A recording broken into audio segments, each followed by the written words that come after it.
Panorama group, जो सोचता है वो करता है। आपके अपने सपनों का आशियाना। तो चलिए अब हम अगली सीट की चर्चा कर लेते हैं। और अगली सीट जिसका हम तस्करा करने जा रहे हैं वो है मधुबनी की सीट। मधुबनी का हाल क्या है, क्या खबर है वहां से? मिथिला की सीट मधुबनी, मीठी जुबान के लिए। जी जी ठीक है जी। ना? तो मधुबनी में समीर कुमार महासेठ चुनाव जीते हुए हैं। बिल्कुल। आरजेडी से जी। राजकुमार महासेठ के बेटे। और 2020 में मधुबनी, संपूर्ण मधुबनी जिले में आरजेडी को सिर्फ 2 सीटें मिली थी। 2015 में तो डंका ही बज रहा था जी। तो 2020 में सिर्फ मधुबनी में जीत मिली और दूसरी सीट लोखा में जीत मिली। तो मधुबनी में यदि आप कह ले 2025 की बात कर ले तो फिर से समीर कुमार महासेठ हैं। बिल्कुल, ये तो तय है। वैसे राजनीति के बड़े चेहरे हैं। बिल्कुल। बिहार सरकार में उद्योग मंत्री भी रहे जब महागठबंधन की सरकार बनी। तो 2020 के जो आंकड़े थे पहले उसे समझने की जरूरत है। 2015 में भी जीते थे समीर महासेठ, 2020 में भी जीते। जबकि 2020 में यह भी बहुत कई कोण से घिरे हुए थे। तो समीर महासेठ 6,814 मतों से जीते, मतलब संघर्षपूर्ण मुकाबला हुआ। जी जी जी। और इन्हें 71,332 मत आए थे। ठीक है। और इनके खिलाफ लड़ रहे थे सुमन महासेठ। महागठबंधन में यह सीट वीआईपी के खाते में गई थी। नहीं, माफ कीजिएगा, ये आरजेडी की उम्मीदवार थे समीर महासेठ। और एनडीए में यह सीट वीआईपी के खाते में गई थी सुमन महासेठ, जो पहले एक्स एमएलसी। तो वह 64,518 मत लाकर चुनाव हारे। और देखिए अरविंद पूर्वे भी एक जाने पहचाने चेहरे हैं। और कभी जब मधुबनी की बात होती है जी, तो अरविंद पूर्वे के बारे में कहा जाता है कि इनके पिता बलदेव पूर्वे, अच्छा, और समीर महासेठ के पिता राजकुमार महासेठ।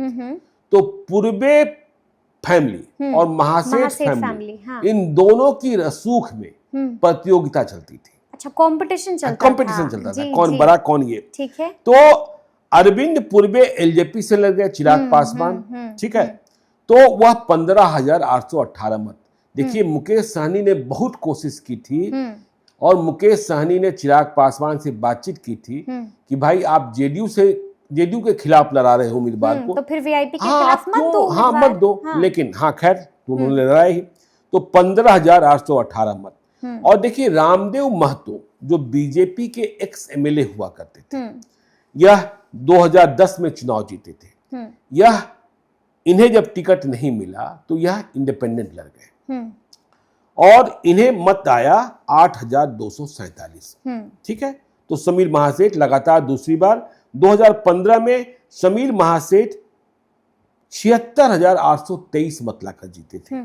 और रामदेव महतो बीजेपी वाले 69,516 मत लाकर हारे थे।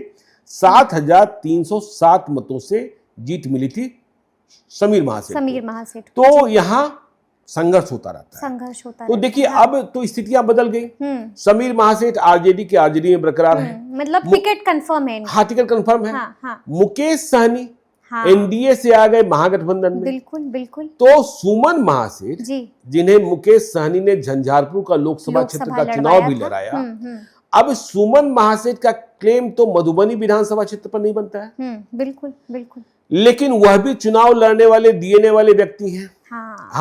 जी। हाँ, ठीक है ना। पहले एक बार विधान पार्षद भी रहे हैं। तो सुमन महासेठ क्या करेंगे? सुमन महासेठ बीजेपी के साथ भी रहे हैं। तो सुमन महासेठ को महागठबंधन में टिकट नहीं मिल सकता। ठीक है। मुकेश सहनी चाहकर भी समीर महासेठ का टिकट नहीं कटवा सकते हैं। हाँ, तो सुमन महासेठ कैसे लड़ेंगे यह देखना होगा। या एक चर्चा जो मधुबनी से है कि सुमन महासेठ अपने गृह क्षेत्र, अच्छा, मधुबनी जिला मुख्यालय हुआ ना, तो अपने गृह क्षेत्र बाबू बरही से भी चुनाव लड़ना चाहते हैं। अच्छा। तो उनका एडजस्टमेंट कहाँ होगा? तो यह तो सुमन महासेठ की चर्चा बिल्कुल। लेकिन यह सीट बीजेपी, देखिए जब बात होगी तो बीजेपी अब अपने जिम्मे लेगी। बिल्कुल। हाँ। तो बीजेपी से अब रामदेव महतो को टिकट नहीं मिलना है, जो 2010 के एमएलए, क्योंकि इसलिए नहीं मिलना है कि 2020 में ये बागी हो गए और निर्दलीय लड़ गए। अच्छा। चिराग पासवान के लिए लड़ने नहीं गए थे। ठीक है। हाँ, निर्दलीय लड़ गए। हाँ। तो अब यहाँ नए दावेदार हैं। अरुण राय हैं, मेयर हैं। अच्छा। तो अरुण राय मेयर के बेटे हैं प्रशांत कुमार। तो अरुण राय बीजेपी से जुड़े हुए हैं, वो कोशिश कर रहे हैं कि किसी तरीके से टिकट मिल जाए उनके बेटे प्रशांत कुमार को। ठीक है ना। इसी तरीके से अमरनाथ प्रसाद है। अमरनाथ प्रसाद जो हैं वह जाने माने स्वर्ण व्यवसायी हैं। तो वह भी प्रयास कर रहे हैं और 2020 में एलजेपी से अच्छा। यह चुनाव लड़े थे बाबूबरी से।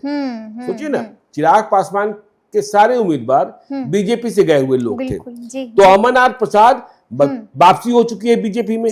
तो इस बार वह मधुबनी से चुनाव लड़ना चाह रहे हैं। हाँ। अब प्रोफेसर किरण कुमारी झा हैं जी बीजेपी की। हाँ। इनका बेटा जो है आईपीएस प्राधिकारी है। अच्छा। हाँ। तो वह भी चुनाव लड़ना चाह रही हैं। ठीक है, तो यह हो गया। तो अब बात यह हम करें कि भाई एलजेपीआर, तो एलजेपीआर क्या करेगा? तो एलजेपीआर में देखिए अरविंद पूर्वे फिर से कोशिश कर रहे हैं, जो 2020 में लड़े 2020 में लड़े, जिनके पिता बलदेव पूर्वे के बारे में हमने बात कही। तो उनकी कोशिशें जारी हैं। ठीक है। अब हम बात कर लेते हैं जनसुराज की। बिल्कुल। हाँ। क्योंकि प्रशांत किशोर का उम्मीदवार हर जगह है, हर जगह है। बिल्कुल। तो असलम अंसारी है। असलम अंसारी है। इनके पिता सफीकुल्ला अंसारी मेंबर ऑफ पार्लियामेंट हुआ करते थे। अच्छा। हाँ जी। और इनका अपना एक वोट बैंक है। ठीक है। तो यह जनसुराज से टिकट पाने के लिए लगातार कोशिश कर रहे हैं। फिर अनिल मिश्रा हैं, लगातार मुखिया का चुनाव जीतते रहे हैं। ठीक है। और छवि भी ठीक ठाक है, मजबूत वाली है। अनुजा झा है, यह एक्स वार्ड काउंसलर है। अच्छा। वह भी चुनाव लड़ना चाहती है। तो मधुबनी की स्थिति आज की तारीख में तो ये है, समझ जी।